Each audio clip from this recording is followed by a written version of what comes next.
thank you for everybody coming here. So let me just talk about two related issues: climate crisis and Singapore dreaming. Can you all hear from the back? No. First item is climate crisis and challenges.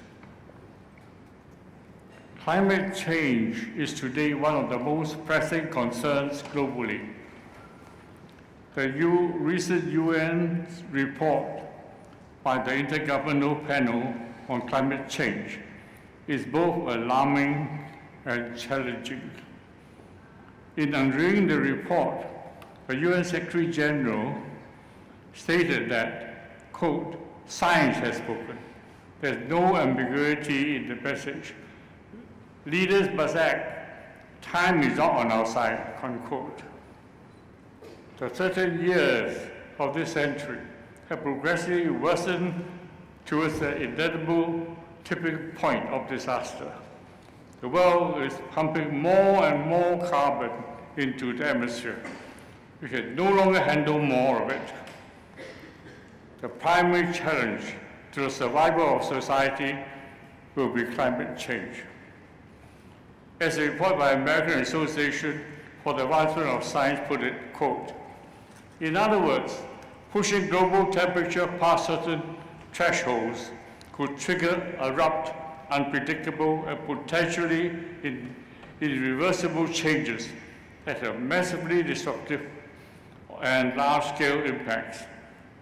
At this point, even if we do not add any additional CO2 to the atmosphere, potentially unstoppable processes are set in motion," unquote.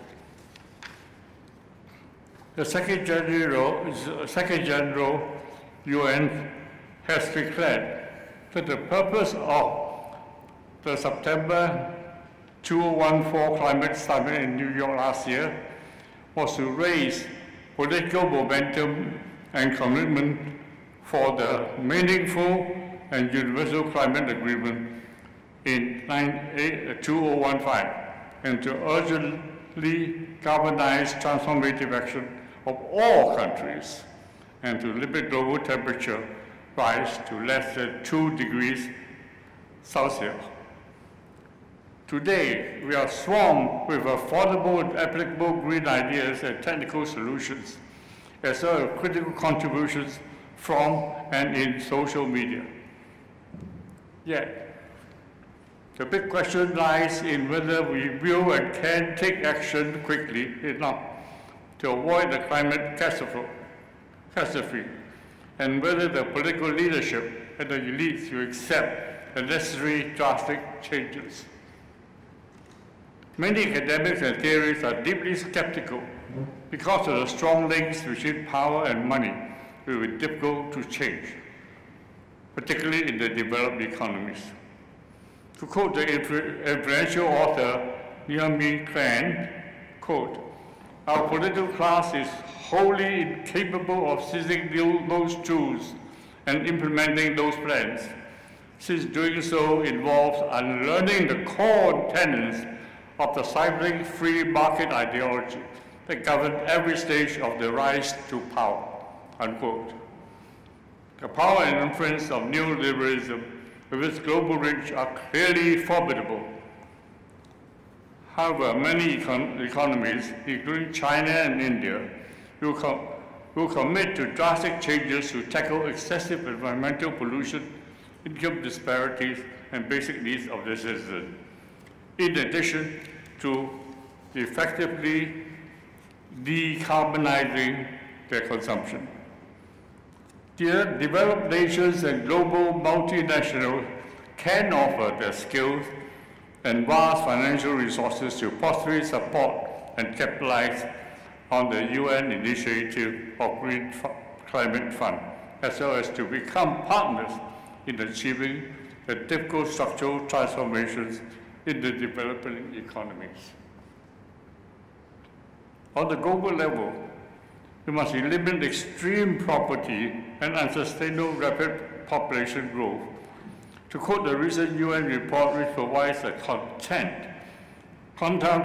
of the world population situation in the past 2 decades, quote, few factors will shape the future global development agenda as fundamentally as the size, structure, and spatial distribution of the world population. Between the year 2000 and 2014, the world population grew at the rate of 1.2 per annum, unquote. This is notably less than the previous projection in 1994 of 1.5% per every year. By year 2050, the global population is estimated to be about 9.6 billion, with Asian population at a negligible rate of 0.11%. In other words, in Asia, the population is more or less stabilized. The impending crisis and urgency for global sustainability require complex and multiple interventions in order to confront an increasing state of indeterminacy, uncertainty, and chaos. The 21st century sets up a challenging task for us. To achieve what is seemingly impossible needs a fundamental reorientating of politics and the acceptance of critical alternative voices as essential instruments for pivotal change.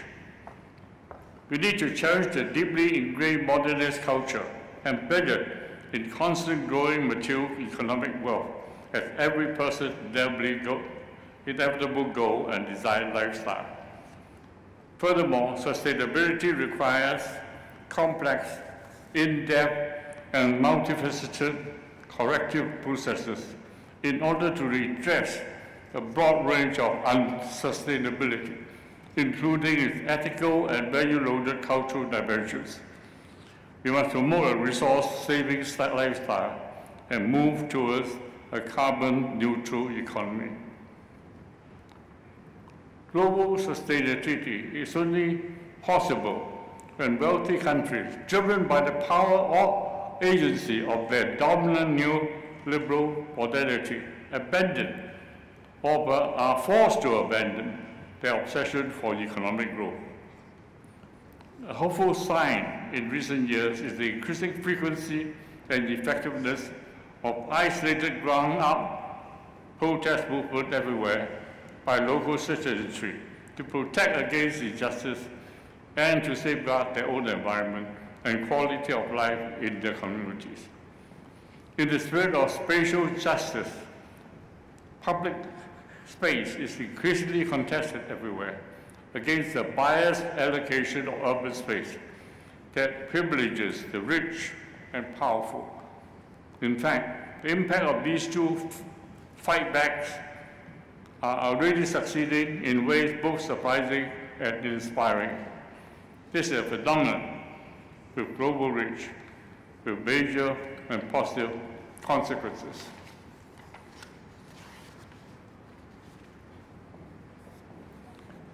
Let me talk about the Singapore Dreaming.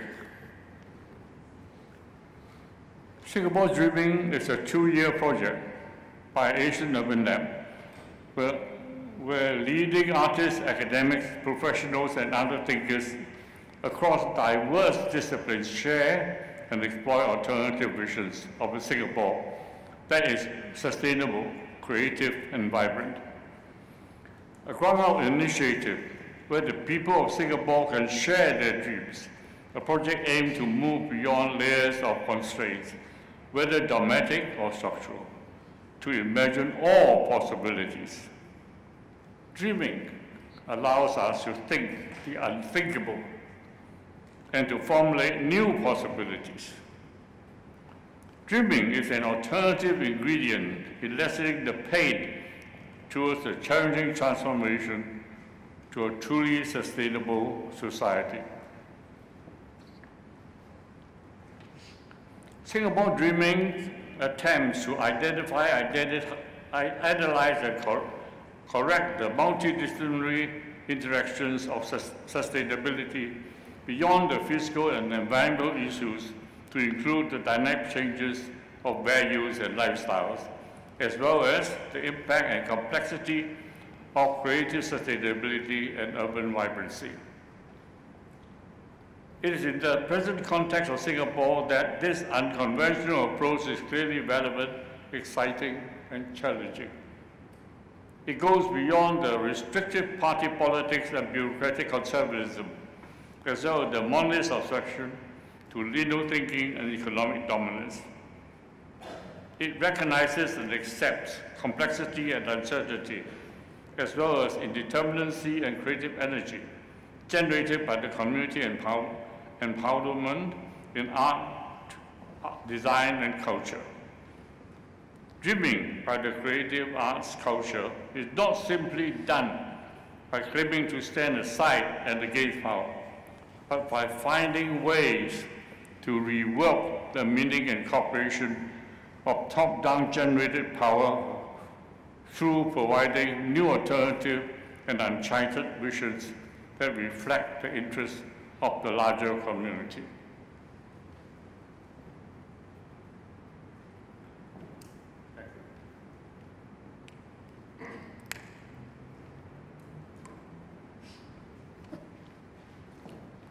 There are three new interlocking challenges.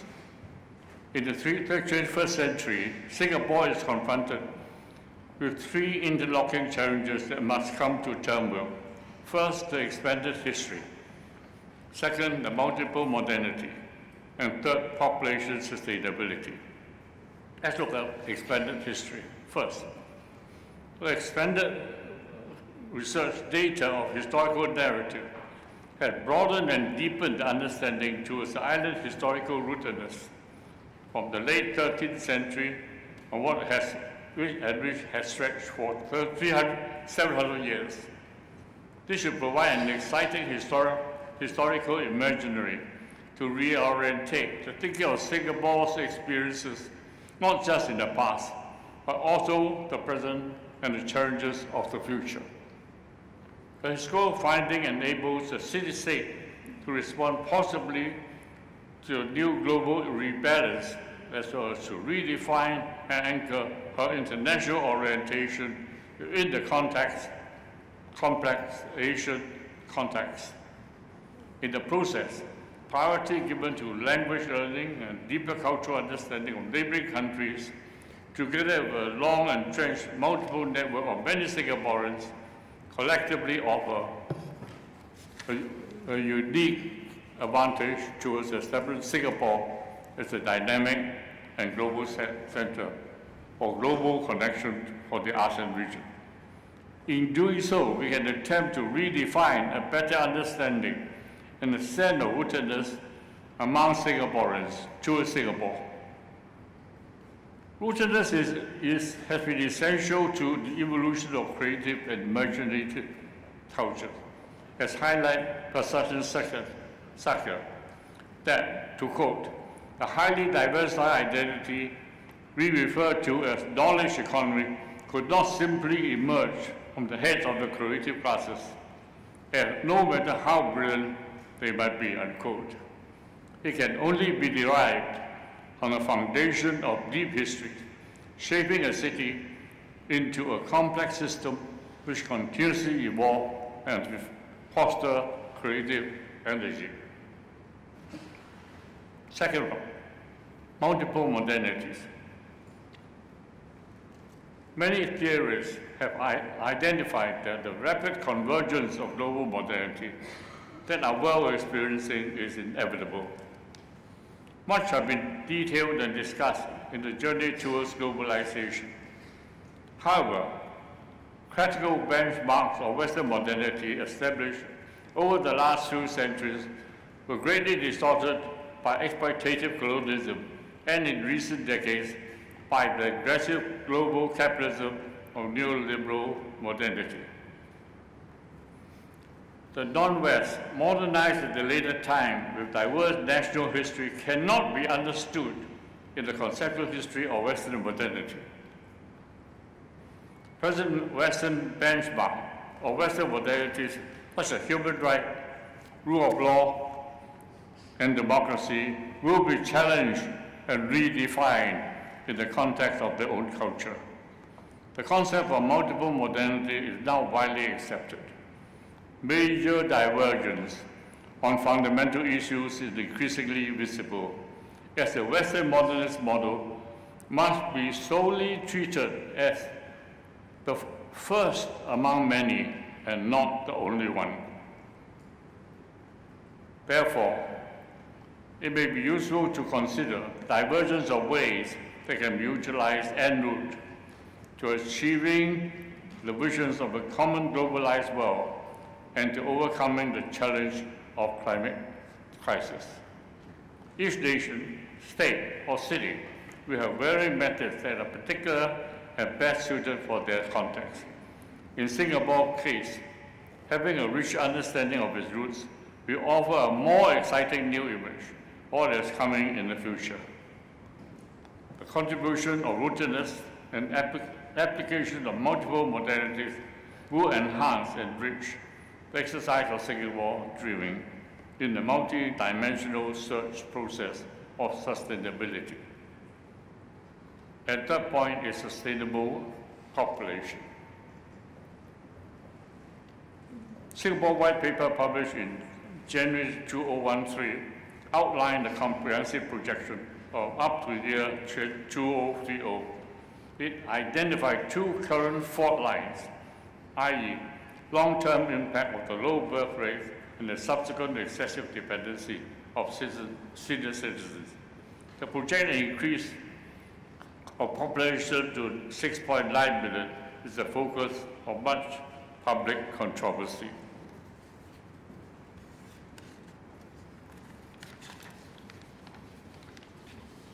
Donald Low, Yo Lam Kiong, Tan Kim Seng, and Mark Hu collectively responded to an article entitled "Economic Myths in the Great Population Debate" to some important economic fallacies that surfaced during the discussion of the population white paper. In their concluding remark, however, they state that economic is not and should not be the only lens through which we examine, analyze, and debate our country population policy. Respected civic society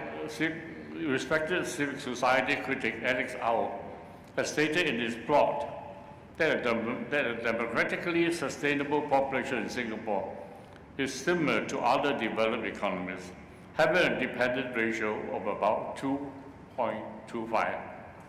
He also warned that a short-term solution of substantial increase in new citizens will have dire consequences decades later, when these citizens become seniors requiring support. Former nominated Member of Parliament and Asia Society President Gamin impassioned plea in her article Singapore entitled "Home or Hotel" had anchored the reality of Singapore. She stated that, quote, "Without a shared sense of home, we will not achieve social cohesion in our compact city-state. Let us not deteriorate into a city-state or convenience, a hotel rather than a home," unquote. An unexpected recent projection of over 10 million in population is clearly disturbing. However, it was subsequently challenged strongly soon after by a panelist at the roundtable discussion. The global trends show slower growth together with the demand of new job profiles, the negative response of Singaporeans against excessive immigration. There is now a clear sign that the government white paper population growth rejection will be moderated. In the process, it is necessary to adjust much of the top-down planned infrastructure and build expansion. Furthermore, in line with the rapidly reduced rate of global population growth, Singapore population should be stabilized sometime in the mid-21st century, possibly maybe about 6.9 million. Most of the required infrastructure and building during that time would have already been completed. We are therefore now increasingly should turn our attention to preserve and upgrade what we have already accumulated.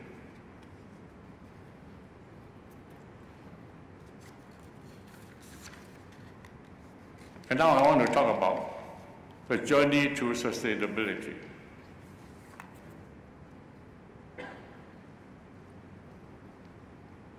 Singapore, the Republic of Singapore is a small city-state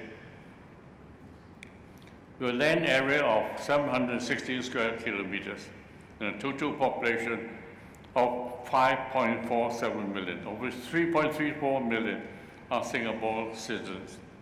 It has achieved a very high GNP per capita of $69,000 Singapore, but also has a large income disparity. Singapore GINI coefficient stands at 0.463 in 2013, which is one of the highest among the developed economies.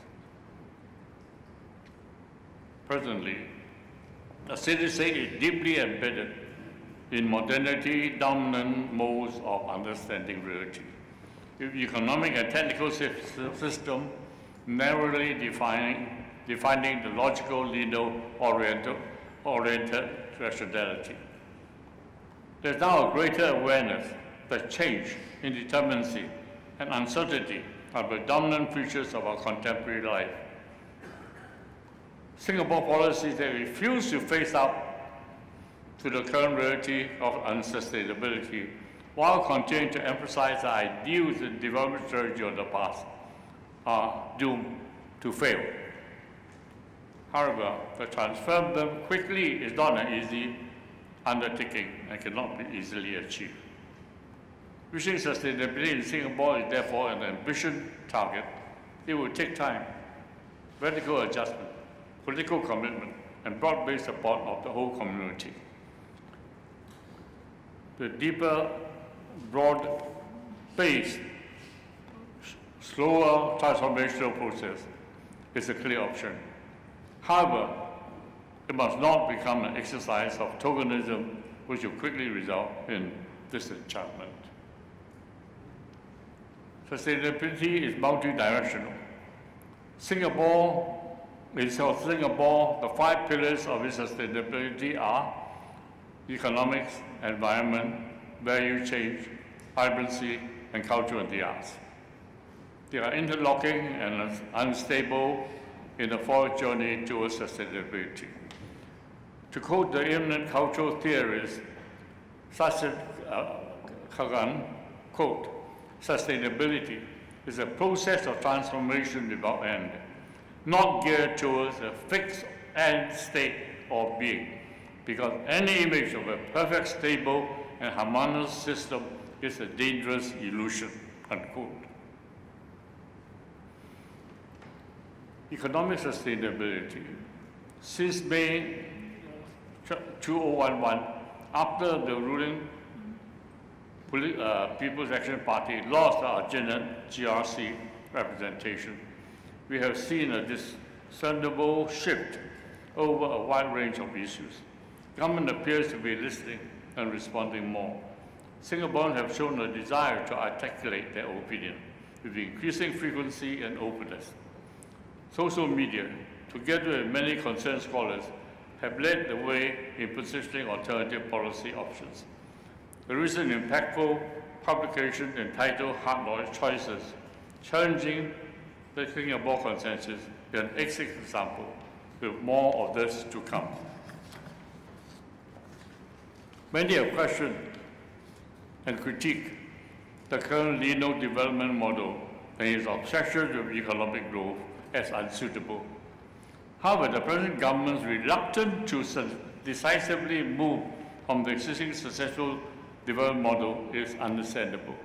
It will take time and can enlighten self-awareness for the inevitable need to accept drastic and painful change in order to meet the unprecedented climate change crisis and global unsustainability situation. With limited time, Singapore urgently needs a new narrative of sustainability, and a people-oriented social contract will lead towards a more equitable income and ensuring the quality of life for everyone. On environmental sustainability.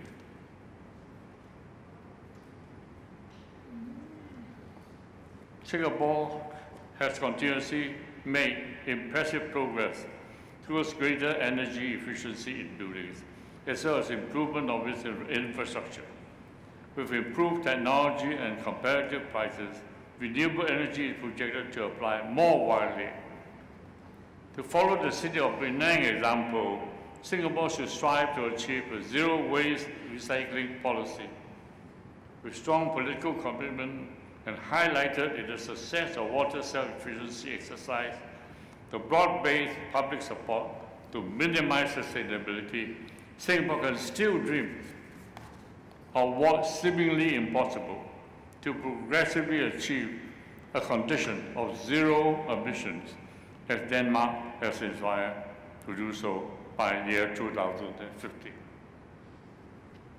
Another major environmental task is to actively promote recycling for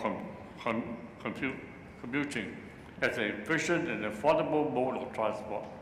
A road must provide bicycle lanes, as they need to strive towards an effective national network which is green, efficient, affordable, and safe for Singaporeans in all age groups.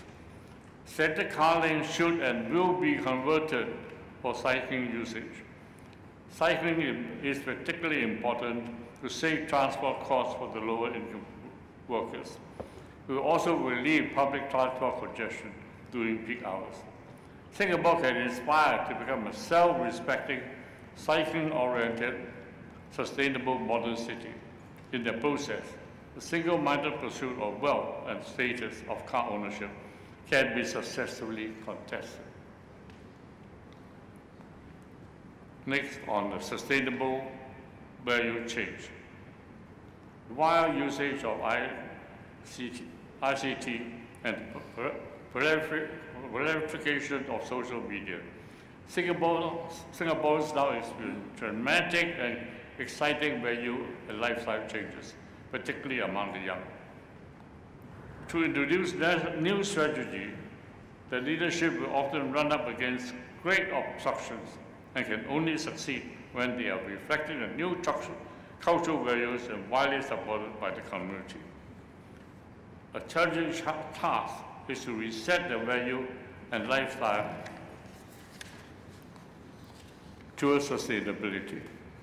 Attraction of financial benefit must be rebalanced by social commitment, job satisfaction, and maximizing happiness.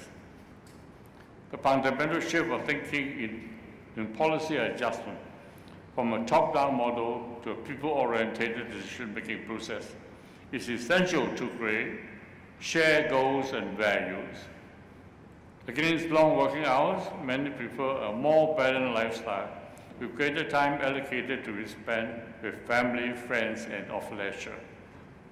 Individual choice occupation is increasingly important. Many prefer to work independently, particularly those with occupation relating to the arts and creative industry, while others prefer a social and community-oriented work environment. It is time that Singapore reviews many strict planning rules which are adopted during colonial period. An important step towards an encouraging creativity in enterprises is to permit startups and small businesses to operate out of their own apartment with minimum restrictions. In line with many advanced economies, families should be able to rent out their extra rooms. The action will implement much-needed family income and to provide a rich, memorable experiences for many tourists visiting Singapore. Families can avoid the disrupted, downgrading dislocation of moving, a situation when they need to mobilize their apartments and assets.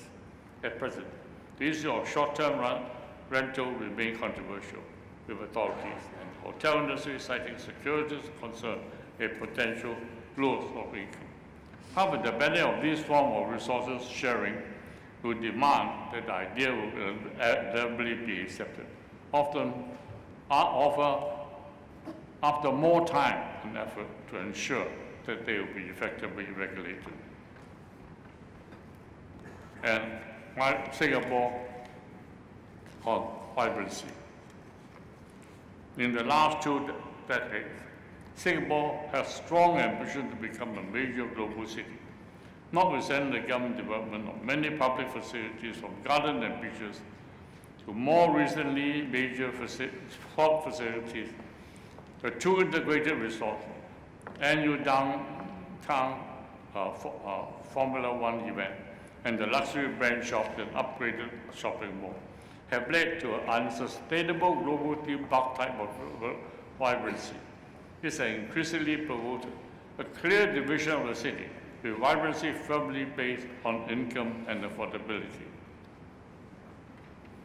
In response to global and local challenges, Singapore needs urgently to develop a participatory, community-oriented vibrancy that is sustainable, affordable, and accessible to all Singaporeans, and maximize public spaces for parks and recreation in locations such as Bukit Brown and converted golf courses. We need to introduce bottom-up art and community activities on public roads during weekends, public holidays, and other festive celebrations. Citizens should be allowed and encouraged to freely imagine possible futures with a more sustainable way of life. With increasing awareness of the challenge, Singapore should phase out the casino and Formula 1 event to move forward to a viable framework towards a better, inclusive, and sustainable, vibrant environment. And finally, the culture of sustainability. Meritocracy serves Singapore well. However, its overemphasis on academic success and highly individual focus for personal achievement have resulted in a self-propelled circle towards elitism and a conservative mindset. Today, the pace of innovative technological development as well as creative knowledge in all disciplines have increased rapidly. This has generated the need for political change to happen much faster than before. It requires to question many presently unchallengeable official conceptual guidelines. The increasing pressure from activists and civic society are clearly visible in influencing selective current rethinking of policy makers. However, it may not be enough. Sustainable culture embraces the creative art, including the criticality of humanities and the social sciences. Unlike politics, culture begins in curiosity and proceeds as an instrument for questioning the existing order of things, as a platform for imagining alternatives. It is not bound by constraint of rational calculation or pure logic, instead requiring the challenges of tension and disruptive novelty. Culture is not concerned whether it appears to be useless or functional. It requires a commitment towards openness and appreciation that differences really matter. There's a vital independent creative force of visions, imagination, and dreams. It must involve artists and other unconventional creative people to unplan our city in more participatory and creative ways. Cultural-based experiences can stimulate our sensitivity to complexity and generate unexpected and unintentional contributions to the immense challenges towards sustainability. Let me conclude that Singapore dreaming hopes, what Singapore hopes to achieve. To quote John Paul Sartre, provides an appropriate quote. Man is nothing other than his project. He exists only to extend that he realizes himself. Therefore, he is nothing more than the sum of his actions. Thank you.